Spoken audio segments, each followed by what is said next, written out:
کہتے ہیں ایک بی بی حضور کے پاس آئی، اپنا علاقہ چھوڑ آئی، آ کے کھڑی ہوئی تو اس نے کہا حضور میں خاندان بھی چھوڑ آئی ہوں، سسرال بھی، میکا بھی، ننیال بھی، ددیال بھی، میں ہر ایک کو چھوڑ آئی ہوں، میں جائیداد والی تھی وہ بھی چھوڑ آئی ہوں، مال دولت بھی چھوڑ، ایک میرا بیٹا تھا جوان وہ میں ساتھ لائی ہوں۔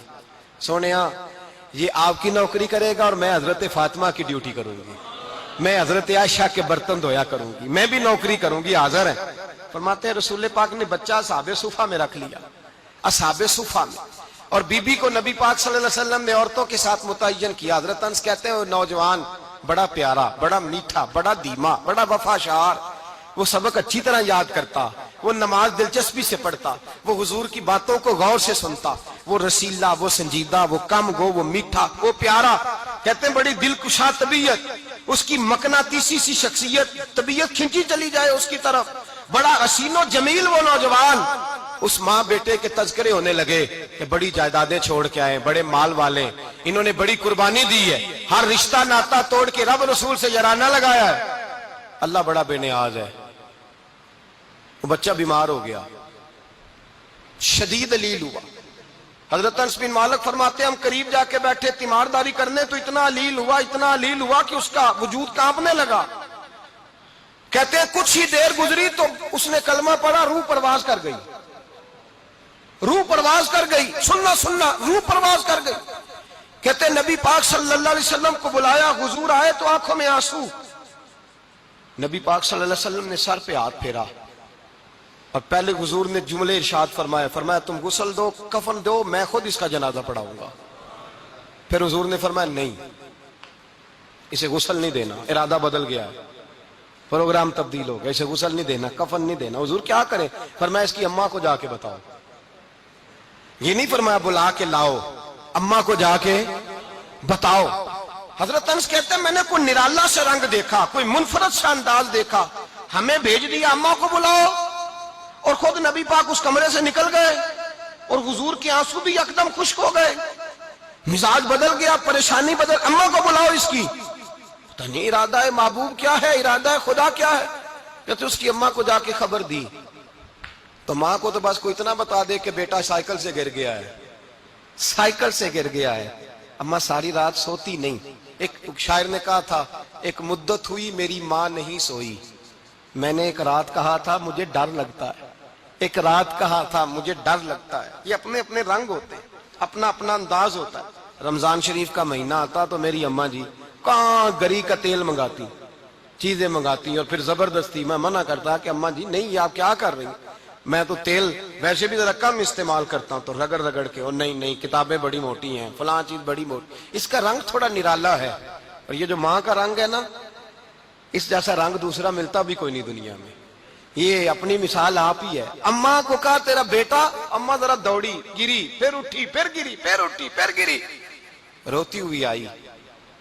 کہتے ہیں پیچھے وہ روئی، لیکن جب بیٹے کی میت کے قریب آئی تو اب نہیں روئی۔ کہتے ہیں ہمارے چہروں پہ نظر دے ڈالی اور کہنے لگی تمہارا کلاس فیلو فوت ہو گیا ہے، واقعی چلا گیا ہے؟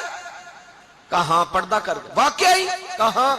کہتے ہیں اماں نا زمین پہ بیٹھی اور پہلے اس نے بیٹے کے پیر اٹھا کے چومے، پھر سینے پہ رکھے، پھر وہاں سے اٹھی اور ادھر آئی، سر سجدے میں رکھا اور دونوں ہاتھ اٹھا کے کہنے لگی اے اللہ میں دولت کے لیے ایمان نہیں لائی تھی، اے اللہ میں جائیدادوں کے لیے کلمہ نہیں پڑھا تھا، مولا میں تیری بارگاہ میں آئی تھی تو میں تیرے اور تیرے رسول کو مان کر آئی تھی، خدا بندہ میں نے میکے چھوڑ دیے، سسرال چھوڑ دیا، ننیال چھوڑ دیے، ددیال، وہ دشمن تھے سارے دین کے، چھوڑ کے آئی، میں نے آرزوؤں کا بڑا مکان بھی چھوڑا، خدا بندہ بیٹے نے جانا تھا، مجھے شکوہ کوئی نہیں، لیکن خدا بندہ اب میرے سارے کہیں گے تو نے کلمہ پڑھا تھا تو تیرا بیٹا ہی چلا گیا، اے اللہ کی اگر تو نے دل مسلم کی دل جوئی نہیں، تانا دیں گے بت کے مسلم کا خدا کوئی نہیں، اے اللہ میرا یقین کہتا ہے کہ اگر تو مارنے پہ قادر ہے تو زندگی دینے پہ بھی قادر ہے، خدا بندہ کافروں کو راضی نہ کر، وہ خوش ہو جائیں گے،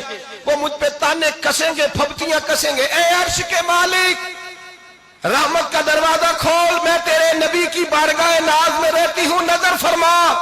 حضرت انس بن مالک فرماتے ہیں ایمان، یقین اور استقامت کے ساتھ اس بوڑھے نے جب دعا مانگی تو ہم نے مسجد نبوی کے صحن میں عجیب نظارہ دیکھا.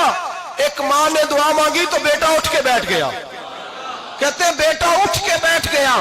کلمہ پڑھ تو وہ اٹھ کے بیٹھا. ماں نے سینے سے لگایا اور ماں اور بیٹا نعرے لگانے لگے, لوگوں سنو, قرآن بھی سچا, اسلام بھی سچا, اللہ بھی سچا, یہ مسجد نبوی سچوں کا گھر, اور سب سے بڑھ کے اللہ کا رسول سچا. اللہ کے رسول سچے, محبوب سچے, مسجد میں رہنے والوں میں سب سے بڑھ کر سچے, رسول کائنات صلی اللہ علیہ وسلم کا دین سچا. فرماتے رسول پاک کو خبر دی تو محبوب نے مسکرا کے فرمایا میرے رب کی طاقتیں بڑی زیادہ ہیں.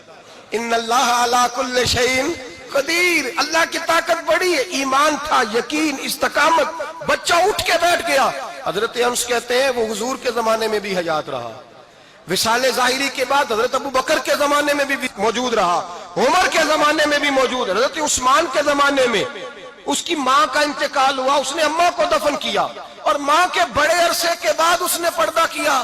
جب ہم اس کی طرف دیکھتے تھے نا, دیکھتے اس کی طرف تھے, پر ہمیں اس کی اماں کا ایمان یاد آ جاتا تھا, ہمیں یقین. او بھائی, کبھی تو نے رب کریم کی بارگاہ میں سر سجدے میں رکھ کے مانگا ہی نہیں, تو کبھی آیا ہی نہیں, ورنہ اس کے دروازے سے کوئی خالی جا سکتا, سوال ہی نہیں پیدا ہوتا. کوئی خالی جائے, کوئی جاتا ہی نہیں, وہ بھیجتا ہی نہیں, اس کا انداز ہی نہیں, اس کا یہ کریمانہ انداز ہی نہیں, وہ بھیجتا ہی نہیں, وہ تو نواز دیتا ہے. ایمان, یقین, استقامت اپنائیے, اور یہ اپنی زندگی میں اللہ تبارک و تعالیٰ کے ساتھ جڑیے. یہ دنیا داروں کے ساتھ ہم تعلق جوڑ کے رکھتے ہیں, کبھی SMS, کبھی ٹیلی فون, کبھی عید پہ مبارکباد, کبھی فلان جگہ. دنیا داروں سے جوڑ کے رہتے ہو, خدا سے جوڑ کے رہو. کبھی فجر میں جڑ جاؤ, کبھی زور میں جڑ جاؤ, کبھی تلاوت میں جڑ جاؤ, کبھی درود و سلام کی وجہ سے رب کریم کے ساتھ تعلق بناؤ, کبھی رمضان میں, کبھی ایمان میں, کبھی حج میں, کبھی عمرے میں, کبھی کسی غریب کی مدد میں, کبھی کسی لاچار کی مدد میں, کبھی بے کس کی مدد میں, کبھی مجبور کی مدد. جڑ جاؤ اللہ تبارک و تعالیٰ کے ساتھ. مضبوط ایمان, مضبوط قوت پیدا کرو, توانائیاں حاصل کرو, اپنے اندر خوبی پیدا کرو. میرے بھائی یاد رکھیں, ایمان مضبوط ہوتا ہے تو اللہ عرش سے مدد نازل فرماتا ہے, اور جب ایمان کمزور ہوتا ہے تو جو مدد پاس ہوتی ہے وہ بھی چھن جاتی ہے. رمضان المبارک کا جمعہ, پہلا جمعہ, ایمان کا موضوع بیان کر کے دو باتیں گزارش کرنی ہے. ایک وعدہ کیا میرے نبی پاک نے, ذرا ایک تجربہ کریں تو صحیح, اس پر بھی ذرا تجربہ کریں. یہ 8 دن یہ نسخہ آزمائیں تو صحیح. رسول پاک نے فرمایا تو نماز پڑھ, تیرے نبی کا وعدہ ہے تیری روزی میں برکت ہو جائے گی. اس کو ذرا آزمائیں تو صحیح, آزمائیں تو صحیح. حضور نے فرمایا من صامت نجات, جو چپ کر گیا وہ نجات پا گیا. ذرا کچھ دن, ایک ہفتہ زبان پہ پابندی تو لگائیں, بس خیر ہی بولیں. ذرا ایک ہفتہ اگلے جمعے تک ذرا دیکھیں تو صحیح, واقعی چپ کرنے سے سکون ملتا ہے. دیکھیں تو صحیح بھلا حضور کا یہ نسخہ آزمائیں تو صحیح. ایمان اور بھلا خاموش رہنے سے سکون ملتا ہے, طبیعت کو ڈھارس ہوتی ہے, اچھا سوچنے سے انسان کو سکون ملتا ہے. ہر آدمی کے بارے میں ایک ہفتہ ذرا اچھا سوچ کے تو دیکھیں, یہ تجربہ ذرا آزمائیں بھلا کیا ہوتا ہے. میرے بھائی, اپنی زندگی میں رسول پاک صلی اللہ علیہ وسلم کی کہی ہوئی باتوں پہ عمل کریں, ایمان اور یقین کی دولت اپنائیں, پھر دیکھیں اللہ تبارک و تعالیٰ کتنا فضل کرتا ہے.